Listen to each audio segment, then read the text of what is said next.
Oi, meu nome é Cedilha, e mesmo que o YouTube gringo que inventou esse formato, o YouTube brasileiro viu e adaptou pro nosso jeitinho. Pegou um influenciador muito polêmico, anunciou pra todo mundo que ia ter um debate gigantesco e colocou na verdade um monte de fã se passando como hater.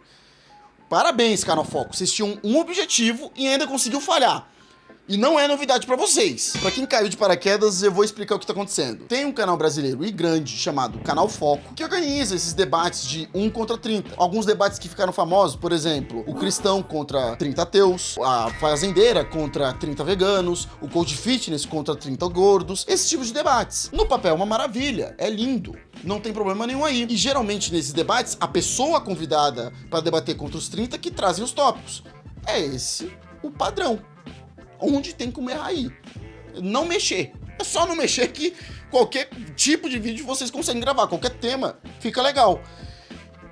Mas por que então do Carlinhos Maia não foi interessante? Ou pelo menos foi uma porcaria? O processo seletivo desse episódio em específico foi tão criterioso que tinha gente admitindo que não conhecia o Carlinhos Maia. Foi conhecer o cara tipo 10 dias antes do debate. E como é que você vai ser hater de um cara que você conhece há 10 dias? Não faz sentido. Você não tem argumento pra conversar com esse maluco ou debater com ele. O que você tá fazendo num vídeo desses? E não é nem culpa dessas pessoas.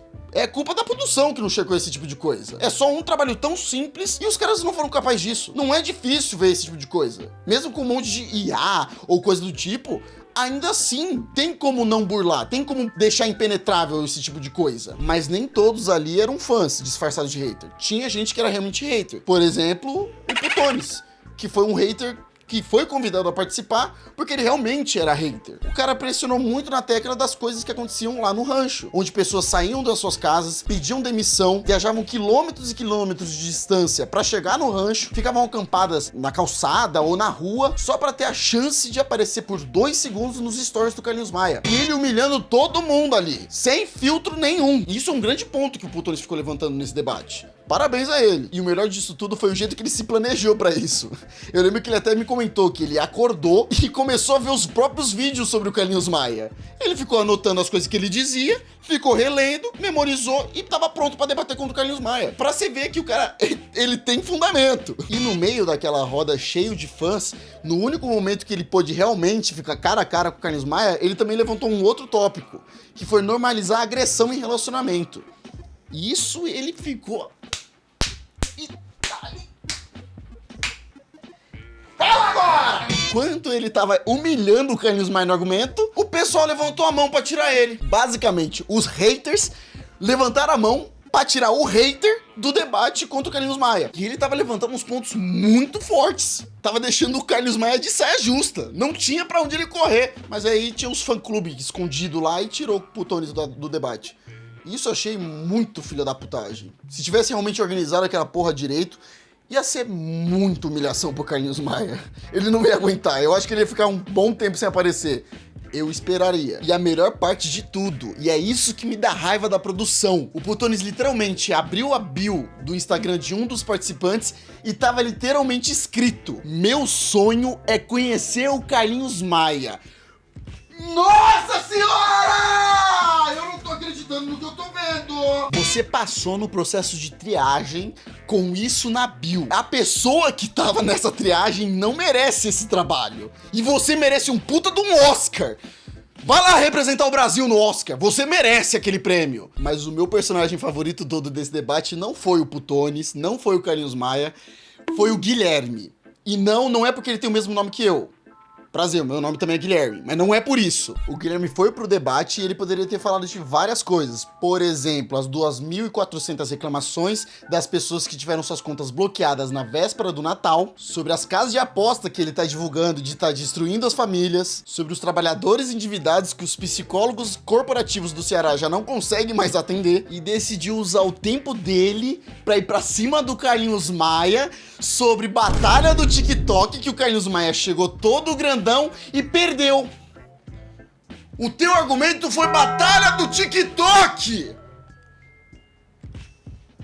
Batalha do TikTok! Pra quem não sabe como é que essas batalhas funcionam, é basicamente 2 influenciadores começam uma live juntos, ou eles pelo menos se encontram no meio da live, enfim, e começam a tentar brigar pra ver quem consegue mais presentes em 5 minutos. Aquelas rosa, buquê, o coraçãozinho, essas coisas. E quem conseguiu mais prêmios em 5 minutos, ou mais presentes em 5 minutos, ganha aquela batalha. E esse foi o argumento do Guilherme. O próprio Carlinhos Maia se virou e começou a rir dessa piada que você contou, Guilherme. Foi uma piada, não foi um argumento. Mas o arco do Guilherme não termina no debate. Não.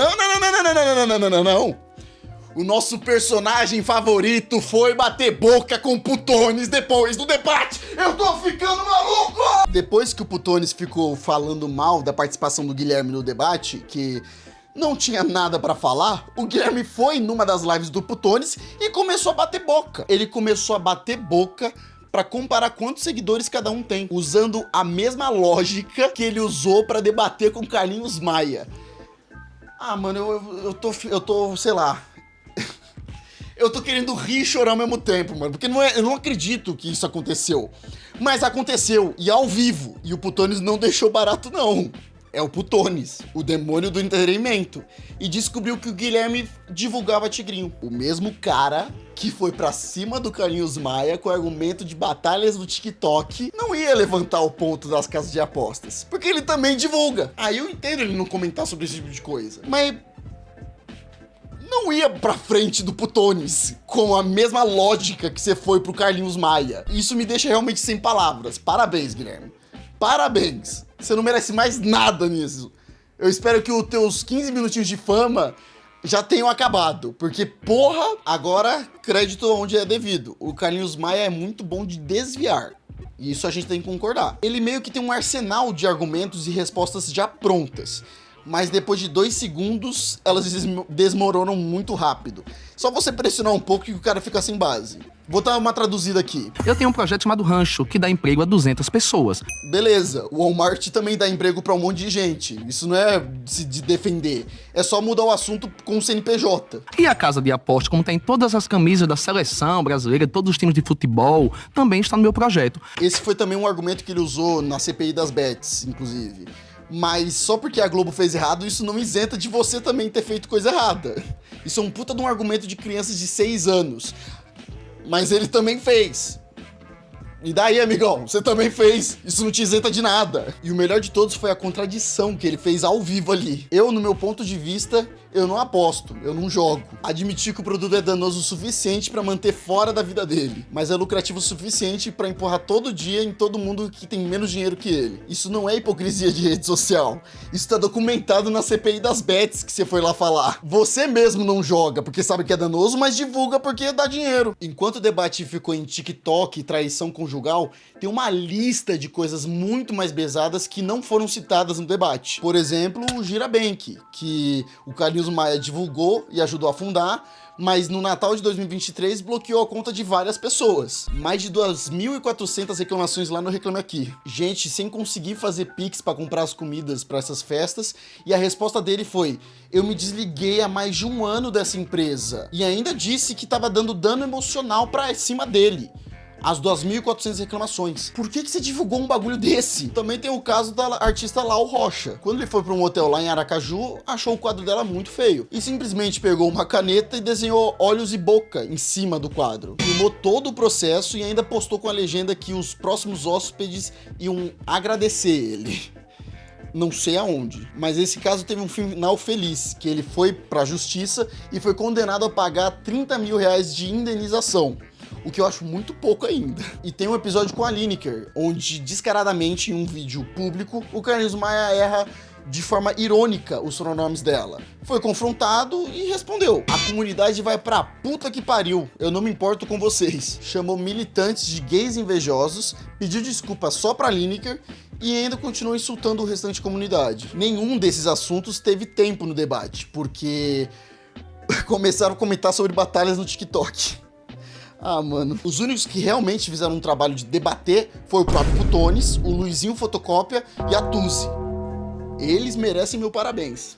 Nossa senhora, e eles argumentaram forte. O Luizinho é o cara que construiu as suas redes sociais em cima de expor influenciadores que ficam empurrando essas casas de aposta pra cima de pessoas vulneráveis. Ele relatou também que já foi chamado por departamentos de RH pra fazer palestras sobre esses vícios de apostas. e talvez até como parar com esses vícios, mostrando o quão é ruim. Ele foi chamado porque os psicólogos corporativos do Ceará já não estavam conseguindo aguentar a demanda de pessoas que estavam muito danificadas e prejudicadas por conta dos jogos do Tigrinho, por exemplo. E ele foi com essa bagagem de argumentos pro estúdio para debater. O gesto do dedo no meio que ele deu pro Carlinhos Maia na hora de cumprimentar não foi uma rebeldia adolescente, foi uma rejeição simbólica do teatro todo. Ele recusou dar civilidade pra uma pessoa que ganha o dinheiro em cima da ruína financeira do próprio público. E a Tuzi, que foi uma participante trans, que foi várias vezes desrespeitadas pelo Carlinhos Maia, chegou no final e encolou o cara de verdade. Falou de desrespeito, de apostas, de responsabilidade. E o Carlinhos Maia, no maior desespero, usou a sua última carta: eu dou emprego pra 200 pessoas. Só que dessa vez não colou. O moral da história toda é simples. Esse debate de 1 contra 30 não foi realmente um debate, foi um gerenciamento de crise com palco e iluminação. Você seleciona os oponentes mais fracos, edita tudo depois e o influenciador sai limpo. O Carlinhos Maia tem um dossiê real: banco que bloqueou conta de pobre na véspera do Natal, apostas que destruíram famílias documentadas em CPI federal, humilhação de trabalhadores, que ele chama de humor, transfobia com respostas de tipo eu não me importo. Nada disso foi debatido de verdade porque o programa não foi feito pra isso. O único momento que ele teve que responder foi quando uma pessoa com um argumento real sentou na frente dele. E a produção fez de tudo pra essa pessoa não ter espaço. E depois cortou o que sobrou. Isso me diz muito mais do canal Foco do que do próprio Carlinhos Maia. Mas me conta aí nos comentários, o Carlinhos Maia realmente sabe debater ou ele só vai em debate que ele consegue controlar? Aproveita que você tá nos comentários e deixa o like, me segue e te vejo na próxima. O meu nome é Cedilha e fui.